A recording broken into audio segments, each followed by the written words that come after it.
حضرت ابراہیم علیہ السلام کی عادت تھی کہ مہمان کے بغیر کھانا نہیں کھاتے تھے، اور جو کھانا مہمان کے ساتھ کھایا جائے اس کا حساب بھی نہیں ہوگا۔ ساری زندگی یہ ان کو معمول رہا ہے۔ ایک دن بھوک لگی، گھر والوں کو کھانا پکانے کا کہا اور خود مہمان ڈھونڈنے نکلے۔ ایک شخص کو جو کہ بوڑھا تھا لے آئے، دسترخوان پہ بٹھایا، کھانا جب لگ گیا تو اس کو کہا اللہ کا نام لے کے شروع کرو۔ اس نے کہا میں تو اللہ کو نہیں مانتا۔ آپ نے فرمایا کہ میں تیرے سے کوئی ربط، رشتہ اور تعلق نہیں رکھتا، اللہ ہی کے نام پہ تجھے کھلا رہا ہوں، تو میرے رب کا نام تجھے کم از کم لینا چاہیے۔ اس نے کہا میں تو بتوں کا پجاری ہوں اور روٹی کے چند ٹکڑوں کے لیے اپنے بتوں سے بے وفائی نہیں کر سکتا۔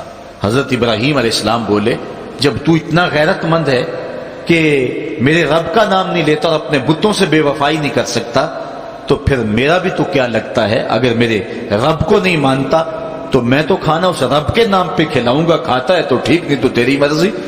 وہ حضرت ابراہیم علیہ السلام کے دسترخوان سے اٹھ کے چلتا بنا، وہ گیا تو جبریل امین حاضر ہو گئے، سلام دیا، سندیسہ سنایا۔ رب کہتا ہے اے میرے خلیل، تو نے میرا ایک بندہ ناراض کر دیا۔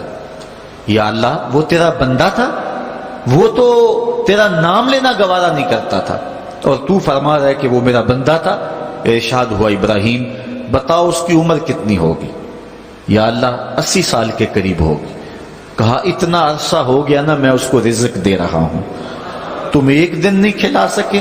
اب حضرت ابراہیم اس کو ڈھونڈ رہے ہیں، وہ دور پہاڑ پہ جا چکا ہے، اس کے قریب پہنچے، کہا میاں کھانا ٹھنڈا ہو رہا ہے جلدی آؤ۔ اس نے کہا ایک شرط ہے، تمہارے رب کا نام نہیں لوں گا۔ کہا نہ لینا آؤ۔ تو کہنے لگا لہجے میں اتنا گداز، اتنی نرمی کیسے آ گئی؟ تم تو کہتے تھے رب کے نام کے علاوہ کھلاؤں گا نہیں۔ کہا کہ اسی رب کا ہی تو پیغام آیا ہے کہ میں بھی اس کو دے رہا ہوں۔ اس نے کہا اگر تیرا رب اتنا اچھا ہے تو کھانا بعد میں کھائیں گے، پہلے اس کا غلام بنا لے مجھ کو۔ تو وہ رب ہے سب کا، ہمارا حق ہے کہ ہم اس کی پوجا کریں۔ تو اللہ تعالیٰ جل شانہ نے ارشاد فرمایا یا ایھا الناس اعبدوا ربکم، اپنے رب کی عبادت کرو۔ ایک تو وہ تمہارا رب ہے، اور پھر الذی خلقکم، اس نے تمہیں پیدا بھی کیا۔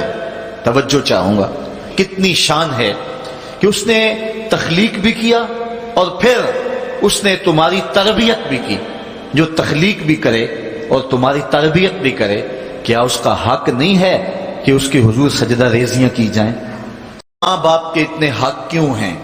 اس لیے کہ ماں نے بیٹے کو جنم دیا، جس نے جنم دیا ہے اس کے اتنے حق ہیں، تو جس رب نے خلق کیا ہے اس کے کتنے حق ہوں گے؟ جس نے تخلیق کیا ہے، دستے قدرت سے بنایا ہے، تو پھر اس کے کتنے حق ہوں گے؟ تو مجھے بتائیے اس شخص سے بڑا بدبخت کوئی ہو سکتا ہے جو اللہ کے حضور سجدہ ریزی نہیں کرتا؟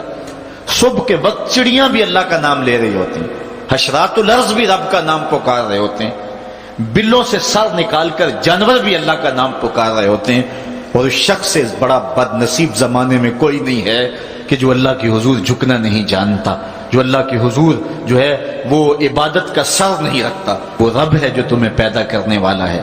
ماں کے رحم کے اندر کون نقش و بنگار دینے والا ہے؟ کس نے گوشت کے لوتھڑے کو بولنا سکھایا ہے؟ کس نے چشم خانوں کے اندر روشن چراغ رکھ دیے ہیں؟ اور کس نے سر کے اندر ایک نشیط اور روشن دماغ رکھ دیا ہے؟ کس نے ہاتھوں کو پکڑنے کی قوت دی اور کانوں کو شنوائی کی طاقت دی؟ اور کس نے جو ہے وہ سونگھنے کی قوت اور قوت شامہ ناک کے نتنوں کے اندر رکھ دی؟ کون ہے جو ٹانگوں میں زور پیدا کرتا ہے؟ کون ہے جس نے چھاتی کو طاقت دی؟ کون ہے جس نے انسانیت کو احسن تقویم بنایا؟ انسان، کیا تیرا حق ہے کہ مسجد کے قریب سے تو گزر جائے اور اللہ کا نمائندہ پکار رہا ہو حی علی الصلاۃ حی علی الفلاح، آجا نیکی کی طرف، آجا نماز کی طرف، اور تو جو ہے وہ اس کو سننے کے باوجود گزر جائے؟ ایسا ہو سکتا ہے کہ تو اس کے حضور آئے نہ، حاضر ہی نہ ہو؟ یہ بد نصیبی نہیں تو اور کیا ہے؟ اللہ تعالیٰ جل شانہ ہمیں اپنی عبادت کی توفیق نصیب فرمائے۔